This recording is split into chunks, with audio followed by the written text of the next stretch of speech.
changing. We're flying high, creating a complaint-free world. No more, no more complaining. People, their lives are changing. We're flying high, creating a complaint-free world. No more, no more. I'm going to tell you a story today. It's going to blow your mind. And I mean that sincerely because it blew mine. And it has to do with me. And today we're going to jumpstart Kismet. Kismet also means destiny. Kismet also means where you are going, an undeniable place. And like I said, I have trouble telling this story because it's number one, it's fresh. This is a new story for me. I've never told it before. And number two, it's so, to me, out there that I struggle with it. And I'm going to start by telling you someone else's story, which I consider to be somewhat on par with that. Wayne Dyer, the great Wayne Dyer, the person we all learned from, the man who took the words of Neville and his own brilliant observations in life and healed so many people. Wayne Dyer struggled because he had an abusive, neglectful, and abandoning father. And he struggled with that, as do I. And he never knew where his father was because he was abandoned by his father. So he never knew if his father was alive or dead. I hope I'm telling the story right. This is from a memory of an audio cassette I listened to 30 years ago. I used to listen to Wayne Dyer's cassettes constantly, nonstop. So I had his voice in my head. And the story he told was that someone told him that his father was buried, and I forget where the town was. I'm almost positive it was in Michigan. So Dyer was up there doing a speech. He rented a car, and the car was very unusual because the car had 0.000.1 miles on it, 1/10 of a mile. And he thought that was very surprising. However, it occurred to me it was Michigan. So the car may have been made, right down the street or just anyway. But nonetheless, Dyer got into the car and he did not know exactly where his father was buried. And at that time, seatbelts weren't automatic, but seatbelts were coming into fashion. And he had already made a commitment to himself that he would never ride in a car without having a seatbelt on. It's like, I will never ride in a car, drive.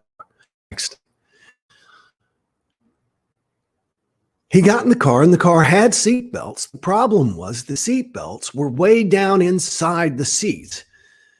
And he couldn't get the seatbelt to come out. And he had to actually, back then you could do this kind of thing. He sort of pulled the seat out, the base of the seat out. And underneath this seat in this brand new car, now that's the point. The car had 1/10 of a mile. It had literally never been driven anywhere. Was a business card. A business card for an inn, a small inn. I don't remember the name of the inn. But he began to get indications as to where his father might be as he did research. And I forget that part, but someone said, and they gave him an address. And he went to the address. And it was a cemetery. By the way, do you know the difference between a graveyard and a cemetery? It's in the yard. It's on the grounds of a church. Cemetery is freestanding. So he went to the freestanding cemetery. And it was on the grounds of the small motel. On the business card he had found underneath that seat. Wow. To me, when I heard that, first of all, I thought the story was bull. When I first heard it, it took me a while to realize the sincerity and the power and the spirituality in that story.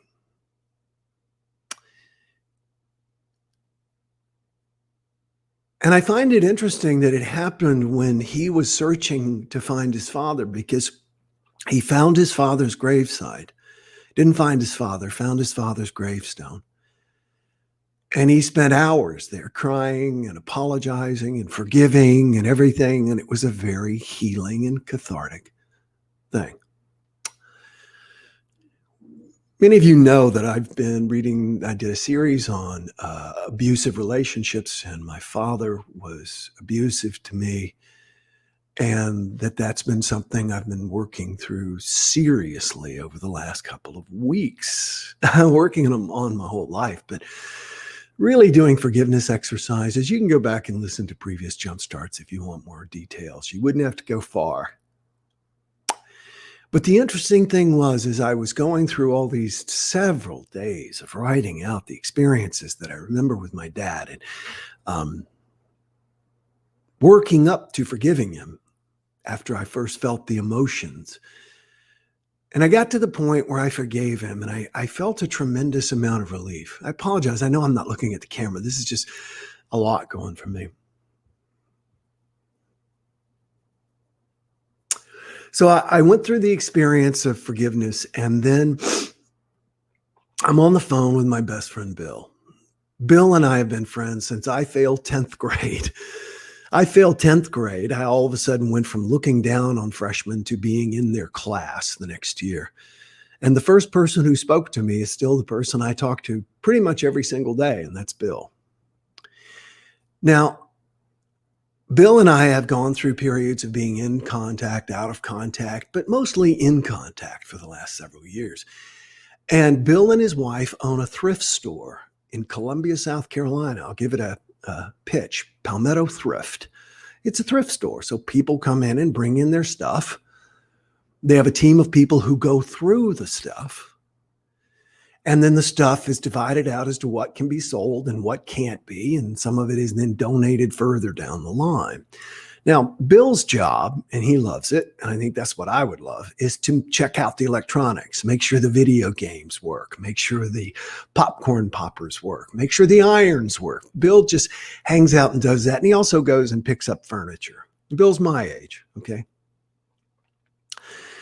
One day, Bill is walking in, and it happened to be right at this time when I'm going through this forgiveness process with my father. And he sees that someone has left a stack of picture frames. Bill doesn't need to go through the picture frames, not his job. These are personal pictures. So Bill looks down and just happens to look at one of them, and there is this picture that you are seeing on screen now. And if you're listening to this as an audio podcast, which many of you do, you need to look at the thumbnail. That's a picture of me. That is a picture of me, and that is Dixie. Her name was Anabonet back then. And in the back, we are pretty sure that is Capers Alexander and either Guy Castles or not exactly sure. Dixie and I weren't tremendous friends. We were cat friends. I think to play one time. We never dated. I don't know why anyone would have a picture of Dixie and I. More importantly, why would someone frame it? And I don't think it was Dixie. And why would they keep it for all of this time and then, think about this, release it just as I was releasing the pain of my childhood? You may not believe my story. You may think it doesn't hold the power or the magic that the one that Wayne Dyer had. And I really don't. It's not, I don't care. I just, this has hit me just that strong. I've been walking around going, wow, there really is that force. There really is that thing out there. There really is that God out there, that universe that we almost live in a 3D printed universe, printed by our minds and our actions and our emotions. And I wouldn't say almost, I would say we do live in a 3D printed universe. The funny thing was when Bill told me that someone had turned in this picture and even sent it to me, because Bill is always finding old pictures of us when we were in high school, when we were on our senior trip and stuff like that, which I think is really cool. Not at the store. He finds them in photo albums and stuff like that, or friends will send them to him and then he'll forward them to us and he'll say, hey, by the way, that's you back in the corner. For this to happen at exactly that moment, this has told me that I am undeniably on the right path.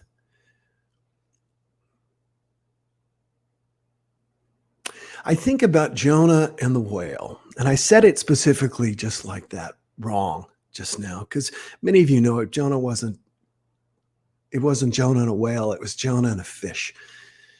Jonah was supposed to go to Nineveh. He was in the army and he didn't want to go. So he got on a ship and then he got thrown off the ship and he got swallowed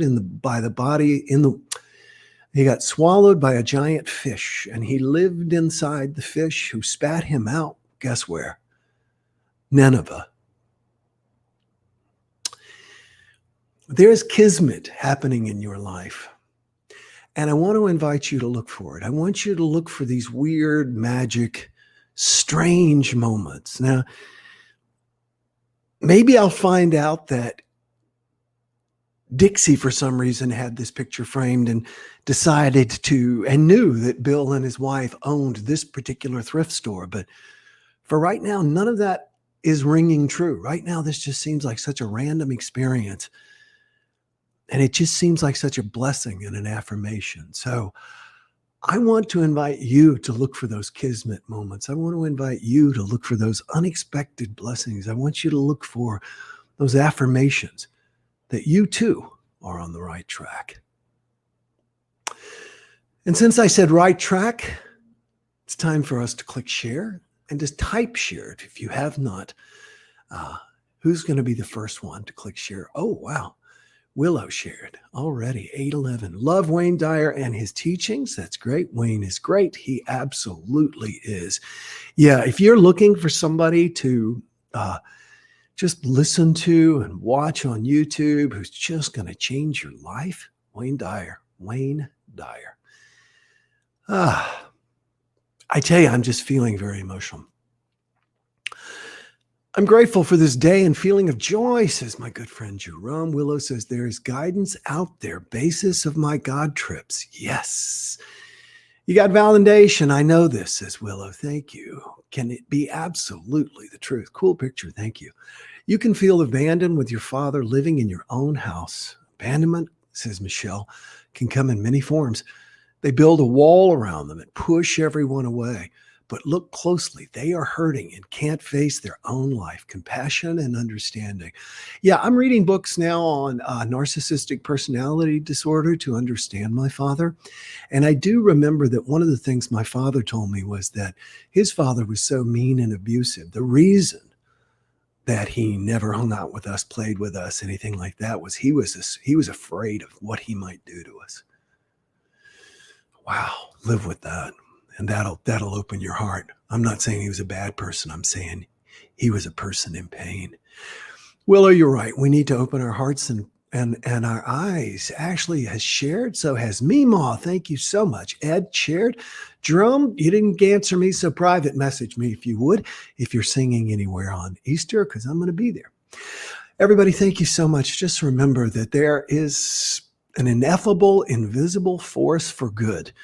And when we open ourselves up to it, when we tap into it, it's pretty amazing what shows up in our lives. Tina says, thank you. I am connecting with my half-brothers after 65 years. It's really changing my story. That's wonderful. I don't have time to get into it. I don't know what time it is today for reasons. Karen says, thank you. Y'all, it's a blessing. Thank you for being here with me, and I look forward to being with you tomorrow. Enjoy today, and we'll talk tomorrow. Bye-bye. No more complaining people. Their lives are changing. We're flying high, creating a complaint-free world. No more complaining people. people, their lives are changing. We're flying high, creating a complaint